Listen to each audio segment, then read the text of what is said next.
धड़ो में अवामी तहरीक तरफ़ां ॻोठ इब्राहिम केड़ानो में अवामी तहरीक जे खाहोड़ी अॻवान मामा आरिफ उर्फ गुल हसन केड़ानो जी पहिरीं वरसी मल्हाई वई। उन मौक़े ते मरकज़ी सदर अवामी तहरीक लाल चरवार चयो त गुल हसन केड़ानो लतीफ़ जे खाहोड़ी किरदारनि जे अमली रूह ऐं जिदोजहद जी अलामत हो। निगरान हुकूमत के अरसा एक्ट में तरमीम करण ऐं ज़मीनूं वफ़ाक़ हवाले करण जो को बि अख्तियार कोन्हे। कारपोरेट फार्मिंग मनसूबनि लाइ सिंध जो पाणी चोरी कयो पियो वञे। अरसा एक्ट में तरमीम आइन जी भञकड़ी आहे। पंजाब जूं ज़मीनूं आबाद करण लाइ अरसा एक्ट में तरमीम नाइंसाफ़ी आहे। लाल चरवार चयो त कारूंझर सिंध जे निगरान वज़ीर खुदाबख्श मरी जी ज़ाती मिल्कियत नाहे, कारूंझर सिंध जी सुञाणप आहे। अरसा एक्ट में गैर आइनी तरमीम ऐं ज़मीननि ते कब्ज़नि ख़िलाफ़ सुभाणे खां रैलियूं कढण जो ऐलान।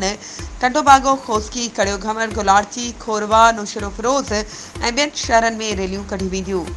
वरसी जे मौक़े ते मुनक़िद जलसे खे अवामी तहरीक जे मरकज़ी नायब सदर हूरुल निसा परीजो, अब्दुल कादिर रांटो, सिंधियाणी तहरीक जे मरकज़ी सदर इमरा समो, अली मोहम्मद, परवेज़ हुसैन आज़ाद मेमण ऐं ॿियनि ख़िताब कयो।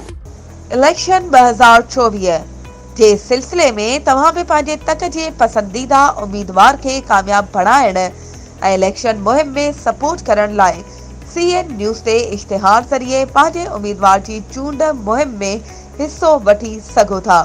त पोइ देर छाजी, हाणे असां सां राब्तो करियो ऐं पंहिंजे इश्तिहार CN न्यूज़ नेटवर्क ते बुक करायो।